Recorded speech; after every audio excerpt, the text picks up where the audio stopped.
Hello everyone. लगभग gate 2023 का result आने वाला है और कई बच्चों का फ्यूचर एस्पिरेशन है कि वो अच्छी आईआईटीज या एनआईटीज से एमटेक करें।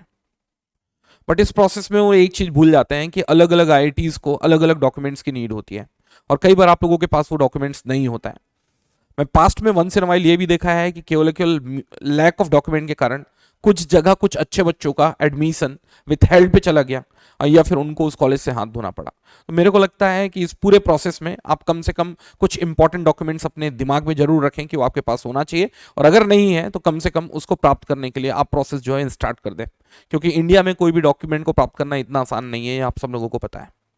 तो एक्चुअली मैं दो सेगमेंट में रखता हूँ इस पूरे के पूरे प्रोसेस को। पहला सेगमेंट, देखिए आपका स्कोर कार्ड आ गया, आपने कॉलेज अप्लाई किया। कोई जरूरी नहीं है कि हर एक कॉलेज आपको सीधे सीधे सीट अलोकेट करें। कई ऐसे कॉलेजेस हैं जैसे आईआईटी कानपुर हो गया, आईआईटी दिल्ली हो गया, आईआईटी बॉम्बे हो गया, वो अपना इंटरव्यू कंडक्ट कराते हैं। That depends on the different specification और स्पेशलाइजेशन। और कुछ कॉलेजेस तो ऐसे हैं कि आपको वो सेपरेट रिटन एग्जामिनेशन लेंगे और उसके बाद फिर से इंटरव्यू कंडक्ट कराएंगे। तो देखो, अगर रिटन और इंटरव्यू अगर कंडक्ट करा रहे हैं तो कहीं ना कहीं वो आपको डॉक्यूमेंट वेरिफिकेशन तो जरूर करेंगे। ऐसा तो नहीं कि कोई दूसरा बंदा गेट दिला के आ गया और उसके बिहाफ में कोई दूसरा बंदा रिटन या इंटरव्यू दिला के आ गया। तो एक डॉक्यूमेंट वेरिफिकेशन का एक जेन्युइन प्रोसेस रहता ही रहता है। इवन मैं भी इससे गुजरा हुआ हूँ। तो मैं आप लोगों को ये बोलूँ कि चाहे आप रिटर्न दिलाने जा रहे हैं, चाहे आप इंटरव्यू दिलाने जा रहे हैं, और या फिर रिटर्न और इंटरव्यू क्लियर हो गया तो आप लास्ट में एमटेक में एडमिशन लेने जा रहे हैं, कम से कम इतने डॉक्यूमेंट आप अपने पास में रखें। और मैं साथ में ये भी बोलूंगा कि अगर किसी बच्चे को और कोई एक्स्ट्रा पॉइंट देखने को मिलता है या एक्स्ट्रा पॉइंट सोचने को मिलता है तो कमेंट बॉक्स में जरूर कमेंट करेंगे, जिससे बाकियों का भी हेल्प होगा। देखिए, सबसे पहला इंपॉर्टेंट पॉइंट होगा document for the proof of date of birth. ध्यान देंगे, जैसे मेरा डेट ऑफ बर्थ 1985 है तो मेरा क्लास 10th जो है वो एक प्रूफ की तरह काम करता है डेट ऑफ बर्थ के लिए। लेकिन गवर्नमेंट ऑफ इंडिया के हिसाब से 1989 के बाद जितना भी डेट ऑफ बर्थ है उनके पास एक separate proof of date of birth होना चाहिए। ये सुनो, तो आप लोगों के पास डेट ऑफ बर्थ अलग से होना चाहिए। और मैं ये मान के चलता हूँ कि जो भी बच्चे अभी गेट का एग्जामिनेशन दिला रहे हैं वो लगभग 96 97 इस तरीके के बॉर्न है। कई तो मैं देख रहा हूँ कि 2000 के आसपास की भी बॉर्न है, 2002 2003। तो मैं आप सब लोगों को बोलूंगा कि आप लोगों के पास एक separate date of birth certificate जरूर होना चाहिए। Next, any photo ID proof. मैं तो ये बोलूंगा कि सबसे लीगल होगा आधार कार्ड, क्योंकि ये देखा गया है कि कई जगह ड्राइविंग लाइसेंस स्पेसिफिकली अलग अलग स्टेट्स का अलग अलग पैटर्न फॉलो करता है। इवन वोटर आईडी भी अलग अलग स्टेट्स का अलग अलग पैटर्न फॉलो करता है। तो मैं ये बोलूंगा कि कम से कम एक यूनिफाइड पैटर्न में अगर कुछ भी हो तो इट वुड बी ग्रेट। कई जगह तो ये भी देखा गया है कि वोटर आईडी में केवल हिंदी में लिखा हुआ है। अब तुम आईआईटी चेन्नई गए तो मैं ये चाहूंगा कि कम से कम तुम्हारे पास जो भी डॉक्यूमेंट हो उसमें इंग्लिश में तुम्हारा नाम, पता, ये सब चीज प्रॉपरली मेंशन हो। ये सुनो, तो थोड़ा सा इस चीज का ध्यान रखना। 12th का मार्कशीट, 12th का मार्कशीट, तो 12th का मार्कशीट आप लोगों को प्रॉपर अपने हाथ में होना चाहिए। एक चीज और भी बता दूं, डिजी लॉकर का आप लोगों ने यूज देखा होगा।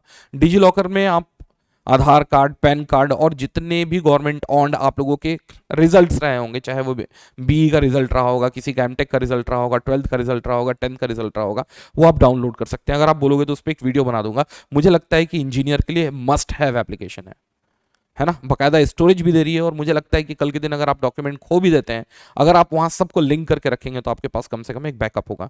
और इवन गवर्नमेंट तो ये भी बोलती है कि अगर आप जाते हो बीच में, आरटीओ वाला कोई रोक लेता है आपको, तो डिजी लॉकर से अगर आप उसको अपने डॉक्यूमेंट्स दिखा दें, ड्राइविंग लाइसेंस दिखा दें, चूंकि डिजी लॉकर से वो दिखा रहा है तो इतना ऑथेंटिकेटेड है, he has to accept that. But anyways, उसके लिए एक डिफरेंट वीडियो की नीड होगी। थीसिस कॉपी, थीसिस कॉपी मुझे लगता है कि देखो रिटर्न में तो जरूरी नहीं है, लेकिन जब इंटरव्यू में बुलाएंगे और खासकर एमएस बाई रिसर्च वगैरह या फिर उनका अगर ओरिएंटेशन रिसर्च की तरफ है तो थीसिस जरूर मांग लेते हैं। बट मैं आप सब लोगों को रिक्वेस्ट करूंगा कि इंटरव्यू के लिए जाते हो तो थीसिस पहले मत पकड़ा देना, क्योंकि थीसिस जनरली रटा हुआ होता है, बच्चों का इधर उधर से कॉपी किया हुआ होता है। आगे वाला जो बंदा अगर मान लो उसमें से कोई सा भी एक उटपटांग वर्ड पूछ के, वर्ड देख के, मान लिया कोई बच्चा लिखा है आर्टिफिशियल इंटेलिजेंस, तो स्वाहा हो गया पूरा का पूरा इंटरव्यू। बट कई बार वो मांग लेते हैं, तो थीसिस जो है अगर कॉपी नहीं है तो प्यार से कॉपी निकाल के रखो। Then grade mark sheet of qualifying examination for all semester. तो मैं यही एक्सपेक्ट करूंगा कि भाई अगर आप 7th सेमेस्टर में हो, 8th सेमेस्टर तो कई लोगों का थोड़ी दिन बाद होने वाला है, तो 7th सेमेस्टर तक का आप लोगों का पूरा रिजल्ट जो है वो सेमेस्टर बाई सेमेस्टर आप लोगों के हाथ में हो। Then degree provisional certificate case you are waiting for result, certificate of course completion issued by representative institute in the format of mentioned in the CCMTA website। ठीक है, वो ठीक है। ध्यान देना, कई जगह तो ये होता है डिग्री पहुंच नहीं पाता। मेरी डिग्री जो है 4 साल बाद पहुंची थी, मेरी वाइफ की डिग्री जो है 2 साल बाद पहुंची थी। तो कई अलग अलग ऐसे यूनिवर्सिटीज हैं जहां वो डिग्रीज जो हैं वो पोस्ट करते हैं, सो इट टेक्स टाइम। तो उस कंडीशन में प्रोविजनल सर्टिफिकेट ऑल्सो वर्क्स। ये उन बच्चों के लिए हैं जो ऑलरेडी पास आउट हैं, जो ड्रॉप करके गेट वगैरह की तैयारी कर रहे होंगे और अब वो एमटेक के लिए ललायित है। Is that part clear? तो आप लोगों को थोड़ा सा ये भी ध्यान रखना है। गेट का स्कोर कार्ड, ध्यान देना, गेट का स्कोर कार्ड वो होना चाहिए जो आपने अप्लाई किया है। कई बार तो बच्चा ये होता है कि गलती से नया स्कोर कार्ड लेके चला गया, पुराना स्कोर कार्ड भूल गया, और जबकि वो जो बंदा है उस कॉलेज के लिए पुराने स्कोर कार्ड से अप्लाई किया था क्योंकि पुराने साल का स्कोर ज्यादा था। तो इस चीज को भी आप लोग थोड़ा ध्यान रखें। मैं तो ये बोलूंगा कि पूरा का पूरा स्कोर कार्ड लेके कैरी करें। डुप्लीकेट भी होना चाहिए, बोले तो जेरोक्स कम से कम 2-2 कॉपी रखना और सबका ओरिजिनल कॉपी रखना, क्योंकि ये देखा गया है कि आईआईटी का कैंपस इतना बड़ा होता है, एनआईटी का कैंपस इतना बड़ा होता है कि उस समय घूमते घूमते थक जाओगे आप कि कहाँ जेरोक्स कराना है, पता चल रहा है कोई ओरिजिनल घूम गया, मिस हो गया, so that won't be great. Yes, that won't be great. Next, category certificate. अगर मान लो आपने एससी एसटी कैटेगरी से अगर गेट अप्लाई किया है तो कैटेगरी सर्टिफिकेट भी अपने हाथ में रखना। अदरवाइज डेफिनेटली आप लोगों को चूंकि थोड़ा सा एडवांटेज मिला है, कैटेगरी सर्टिफिकेट आपके पास नहीं होगा, बिल्कुल आप हाथ धो बैठोगे उस समय आपके रिटर्न इंटरव्यू या फिर एडमिशन से। तो ये थोड़ा सा टिपिकल प्रोसेस है। तो मेरे हिसाब से कैटेगरी सर्टिफिकेट अगर नहीं है तो बिल्कुल बना लो। तो जो भी पर्सन विथ डिसेबिलिटी है, कितना परसेंट डिसेबिलिटी है, और पीडब्ल्यूडी के लिए आप एप्लीकेबल हैं कि नहीं, क्योंकि यहां भी आपको एडवांटेज मिल रहा है। तो जहां जहां एडवांटेज वाला पार्ट है तो उसको तो बहुत सिंसियरली स्क्रूटनाइज करते हैं। तो ये वाली पार्ट को आप लोग थोड़ा सा ध्यान देना है। और लास्ट है अलॉटमेंट लेटर। मान लो अगर अलॉट हुआ है आप लोगों को कोई सीट, तो उसका भी ध्यान रखिए, आप लोगों को ये चीज इकट्ठे करके रखना है। तो कम से कम इतना चीज तो रखो ही। और इसमें से एक दो चीज और भी बोलूंगा, मैं यहाँ पर लिखना चाहूंगा। तो इसमें नेक्स्ट चीज होगा मैं फोटोग्राफ। कहीं भी जाते हो तो फोटोग्राफ तो आपके पास होने ही होने चाहिए। Yes, you should have a photograph. Photograph रखें आप, कम से कम 3 से 4 फोटोग्राफ। और अगर मान लो किसी के पेपर्स वगैरह हो, वैसे बीटेक में एक्सपेक्ट नहीं करते कि वो पेपर हो, लेकिन अगर मान लो रिसर्च पेपर वगैरह हो और आपने लिटरली उस पर काम किया है तो बिल्कुल वो भी रखो, क्योंकि एमएस भाई रिसर्च वगैरह में उनको रिसर्च पेपर से बहुत मतलब होता है कि अगर आपने कोई कॉन्फ्रेंस वगैरह अटेंड किया उससे मतलब नहीं है, अगर आपका कोई रिसर्च पेपर वगैरह है तो। और मैं तो ये बोलूंगा कि जो चैन बंद करने वाली एक पूरी की पूरी फाइल आती है उसमें रखो इसको। ऐसा नहीं कि अलग अलग लिस्ट में कभी भी फिसल के बाहर आ गया। और उसके ऊपर में बकायदा नाम पता सब लिखो, और बकायदा ये भी लिखो भाई कि इसके अंदर जो है वो 500 रुपए का एक नोट है, उसको तू निकाल ले और इस पते में भेज देना या इस पे कॉल कर देना कल के दिन अगर ये घूमता है तो, क्योंकि ये बहुत इंपॉर्टेंट होता है, क्योंकि ओरिजिनल कैरी करके जाओगे ना आप, मतलब कि एक बहुत बड़ा पेनफुल प्रोसेस है। तो मैं ये सब लोगों को बोलूंगा डिजी लॉकर आप सब लोगों के पास होना चाहिए, है ना। थोड़ा सा इस चीज का ध्यान रखना, मेरे को लगता है कि आप लोगों के लिए काफी आसान होगा। अब मैं आप लोगों को बोलूंगा कि जो भी बच्चा अभी तक हमारे अनअकैडमी को पेड फॉर्म में ज्वाइन नहीं किया, they should join our paid course as well.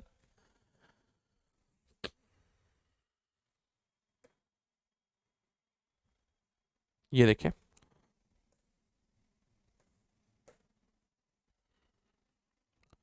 तो इसमें कुछ इंपॉर्टेंट चीजें मैं आप लोगों के साथ फटाफट डिस्कस कर लेता हूं। देखिए, पहला इंपॉर्टेंट पॉइंट, हमारा जो नया बैच है, नया बैच जो है, जस्ट मिनट, ये नया बैच जो है वो अंकित गोयल सर स्टार्ट कर रहे हैं। 18 मार्च से स्टार्ट हो रहा है सुबह 6:30 बजे। सब्जेक्ट होने वाला है एनालॉग सर्किट, है ना। तो आप लोग इस डेट को नोट करके रखें, और आगे जाके आप लोगों का जो एक्चुअल प्राइस है उसमें अच्छा खासा हेवी डिस्काउंट देखने को मिल रहा है, बट उसके लिए अनलॉकिंग कोड यूज करना होगा G1111। देखिए, किसी भी तरीके का टेक्निकल नॉन टेक्निकल क्वेरी के लिए आप इस नंबर पे कॉल जरूर करें। देखिए, जो बच्चा गेट 2023 में अपीयर हुआ होगा ऑलरेडी, उनने अपना रैंक जो है हमारे रैंक प्रेडिक्टर से चेक कर लिया होगा। अगर नहीं किया है तो एक बार चेक कर लें, और चेक कर लिया है तो एक बार फिर से चेक कर लें। क्यों? क्योंकि अब डेटा ज्यादा आने के कारण अब हमारा एल्गोरिदम पहले से ज्यादा अच्छा हो गया, ज्यादा से इंप्रूव्ड आप लोगों का रैंक बता पाएगा। अब जल्दी डिसाइड कर पाएंगे कि क्या ही करना है। ये देखें, हमारा ऑफलाइन बैच जो है वो दिल्ली साकेत में स्टार्ट होने वाला है। तो दिल्ली साकेत में आप जाके अगर आसपास के हो, एनसीआर वगैरह के हो, तो फिजिकल क्वेरी भी ले सकते हो, यू विल फील गुड। देखिए, जो डिस्काउंट मिल रहा है वो तो मिल रहा है, इसके अलावा भी आप किसी डिस्काउंट में फॉल कर सकते हैं, तो have a look on it.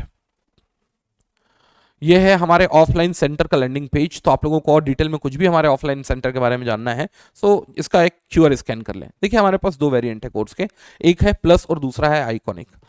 2024 को मार्क करते हुए, 2025 को मार्क करते हुए अमाउंट जो पे करना है वो 31,412 प्लस के लिए, 4448 आइकॉनिक के लिए। देखिए, अमाउंट तो ज्यादा है, लेकिन डिस्काउंट कोड जब GA1111 लगाएंगे तो ये कोर्स की प्राइस इतनी होगी। ध्यान देना, 10% जो है मार्च 31 से बढ़ने वाला है। So have a look on it, and same goes with 2 years course as well. तो ये अमाउंट, मैं तो ये बोलूंगा कि जो बच्चा 2 साल के लिए नहीं 1 साल के लिए प्रिपेयर कर रहा है, जो पहले गेट नहीं दिलाया है, तो आप ये मान के चलो 2 साल का ही कोर्स ले लो, क्योंकि बहुत ज्यादा डिफरेंस नहीं है दोनों की प्राइसिंग के बीच में। 12 महीने और 24 महीने का अगर देखते हो तो हार्डली इसमें कुछ कुछ 15 से 16 हजार का अंतर है। यस, देखिए, all of the best faculties are been coming together to teach you guys, मतलब कि व्हाट एल्स यू वांट, चाहे उड़ान ले लो चाहे बुनियाद बैच ले लो। ये देखिए, ये हम आपको केवल केवल ऐसा नहीं है कि पढ़ा रहे हैं, पढ़ाने के साथ भी हम आप लोगों को वो हर एक चीजें देंगे, वो हर एक फैसिलिटीज देंगे जो आप लोगों के रैंक के लिए जरूरी होगा, चाहे वो PYQs हो, प्रैक्टिस क्वेश्चंस हो, टेस्ट सीरीज हो, तो वन स्टॉप सॉल्यूशन होने वाला है। क्योंकि रिजल्ट केवल केवल पढ़ने या पढ़ाने से नहीं आता। गेट एकेडमी का एक धमाकेदार प्रोडक्ट रहा है अपने टाइम पे, कितने ही टॉपर नहीं निकले, ऐसे मेरा भी एक सब्जेक्ट है। तो आप देख सकते हैं जो कोर्स की प्राइसिंग लिखी हुई है पूरे के पूरे सब्जेक्ट की है, व्हाट एल्स यू वांट, कुछ नहीं तो ये कोर्स आप लोगों के पास होना ही चाहिए। ये देखिए, ये आइकॉनिक और प्लस के बीच का एक बेसिक डिफरेंस दिखाया गया है यहां पर। ये ये तो आप देख सकते हैं कि आपको आइकॉनिक में 3 चीजें एक्स्ट्रा मिलेंगी प्लस के कंपैरिजन में, और वो है live mentorship, customised doubt solving और फिजिकल नोट्स। देखिए, अगर आप लोगों को फाइनेंशियल प्रॉब्लम है तो EMI भी ऑप्ट कर सकते हैं, और वो है कॉस्ट फ्री EMI।